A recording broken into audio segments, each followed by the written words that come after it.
So I find myself under the bonnet of my car again, and it looks like I've got a third hose that has failed at the back of the engine.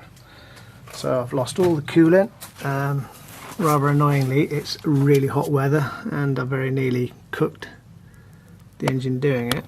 So these two hoses, let me see this, that one and that one I've already done.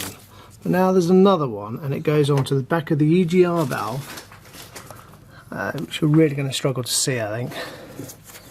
Basically down there, underneath this hose you can see, you can just about see the clamp. Down there there's another hose. So to get to that one, I'm actually going to take off the inlet manifold, which I'm not looking forward to. So first thing I've done is undone this clamp, undone this screw here, undone the other clamp down the end here, and now I've got a couple of tie wraps to cut, one down here, one up there, and I've also taken this hose clamp off there. So I've got the first bit of inlet pipe off, and you have to be careful. There was two little clamps hidden away at the back which hold cables in place, and that pipe coming out the side there. See on this bit here, zoom in on that please.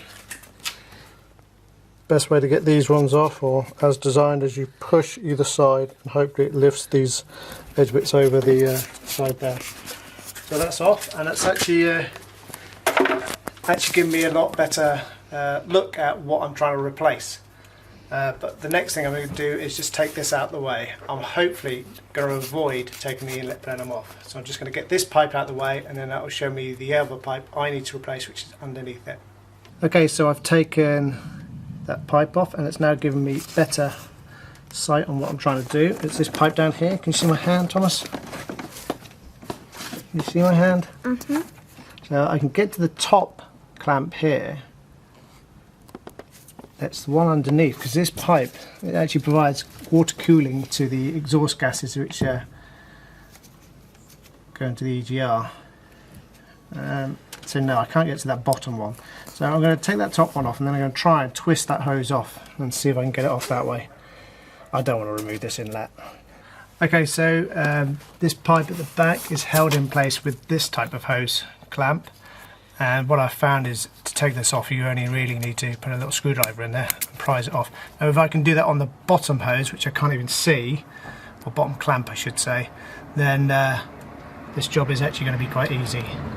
Okay, so I've got a little bore scope in here. It's one of these little Android ones which I've got connected to a Raspberry Pi screen. And you can see that little clamp there. Now it is the same type of clamp, so hopefully if I can get a screwdriver in that little clamp, hose clamp, I will be able to get this hose off. Okay, so I've stuck the little camera onto the screwdriver, and hopefully this is going to help me.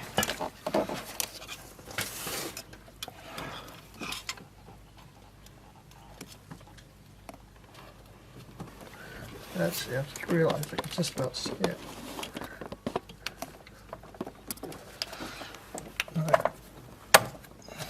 Come off. Yes, that clamp has come off. Yes, I should be able to get that hose out now. So this is the hose. I managed to pull it off. I managed to get that clamp on the inside out using the bore scope, but you can actually just about see it if you're looking in the right place, and you can see the damage here. So that's where the hole was.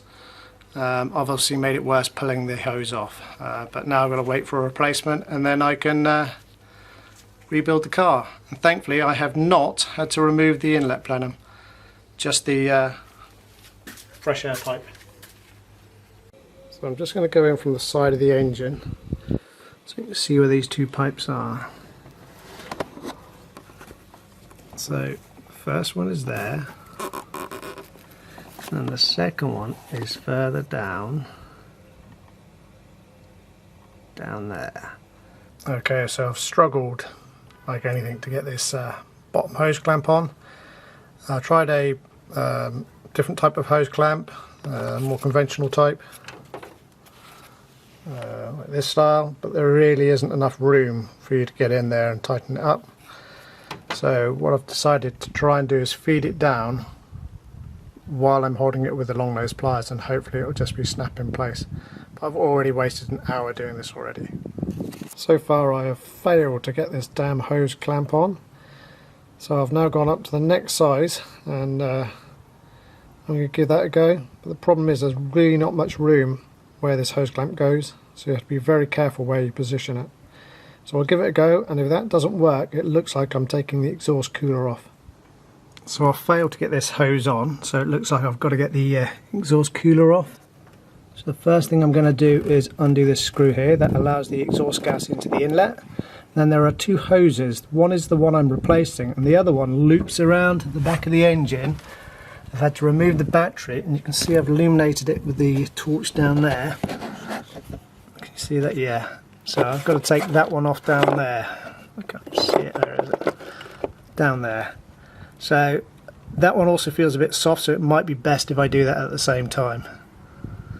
And then once I've undone those two clamps, or that clamp and the one to the inlet, then I'll be able to take the 3 screws and hose clamp off the back of the EGR, and hopefully that whole assembly will come out. Okay, so that was an absolute nightmare to get off the car. I very nearly had to remove the filter bowl. I also had to disconnect that one from the heater matrix, and I even pulled off, can we see it? Yeah, pulled off the other one down there. And now you can see the pipe I'm actually trying to replace. It goes from this one to that one. So actually it's going to be really easy to put that one back on, but now I've got this unit off, I can see the last hose, this one here, is also really squishy and fragile, so I think there's little point in me putting this back until I've ordered another one of these. Then I'll know that the 4 hoses at the back have all been replaced. So I'm still doing this EGR hose, and it's getting more complicated all the time. So getting the EGR assembly out was hard, getting it back in is nearly impossible. So to help me this time, what I've done is I've removed this. Just in case you don't know, you have to push that in at this end, and at the front end you've got this little bracket here, and you just push that bit, let's get the light on there, push that bit in the middle in, and then that slides off and that expansion tank comes out. And then another thing I've done is at the back of the engine you've got, I think this is the fuel filter assembly, I've taken that off so that can be moved out of the way. The bolts are behind this, so you have to take off the trim that went along there and then prise it up, it's quite flexible, and then undo the 2 nuts that held that in place. So that can now be moved right out the way up here.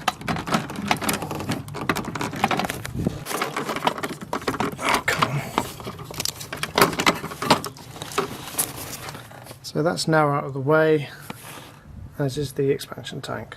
So that gives me good access to the area there where the EGR valve goes. So this is the EGR valve assembly ready to go back on.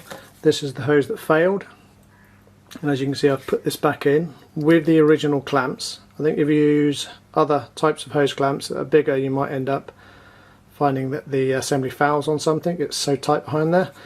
I did want to replace this one, but that hasn't arrived, so I'm reusing this one.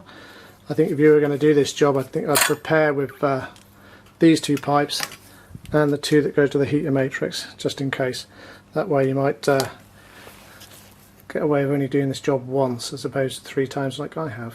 So I've managed to slide the EGR valve into place. You can see there's a bit of gap there now, but that's where the gasket's got to go, so I'm just going to get the gasket and slide that back in there. So last video before I bolt this up, you can see I've put the 2 bolts in, and that gasket is now resting on those bolts, and hopefully I should be able to get those in without dropping the gasket.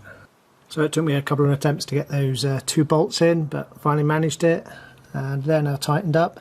And I can see, if I zoom in, I don't know if you'll be able to see it, I can see that the gasket is nicely in there. So that's good. I think it was the fact that the gasket wasn't in correctly that damaged the hose in the first place. So before I forget, I've put the connector on the EGR. I've then done this hose down here. That hose back there, which goes to the bulkhead. And both the fixings on the bulkhead have been slid back into place. That just leaves this one here. I've got to get that little gasket back in there. So I've managed to do that clamp up. Everything's going okay so far. So the next job is now to put the filter housing back on. Just so you can see the two nuts are down there. Just prise the cover back and you should be able to do those up. So that's now done. So I'm very nearly there. It's taken about an hour and a half to get everything back together. I've still got to put this hose back on between here. But I think it's just worth pointing out that you really do need to put everything back where it should be. So for example, this is the red wire, the positive wire. I've disconnected that, so that needs tie wrapping. And where I've interfered with the filter bowl, that needs tie wrapping. Everything needs clipping back in, so all of these need clipping back in around the back there. If you forget to clip something in or get it in the wrong place, you might find it rubs and then you might find it fails. So you really do need to be very careful everything goes back where it should go. So I'm just going to replace this hose, tie up a few things, and that should be it. So that's now all finished. I've filled up the coolant and I've just been for a test drive and everything looks okay. So just to recap, if you need to do either one of the two push fit hoses at the back of the engine which goes with the heater matrix, you should be able to get to them. If however you need to do anything on the EGR, i.e. one of the two hoses or the actual EGR itself, you're probably better off moving the expansion tank, battery and various hoses out the way, and also just lifting the fuel filter up and out the way. Then you might have enough room to get it in. Basically you need to get it underneath there, and you also need to guide it from here as well. Not an easy job, but now I know how to do it. Probably could do it within 2 or 3 hours.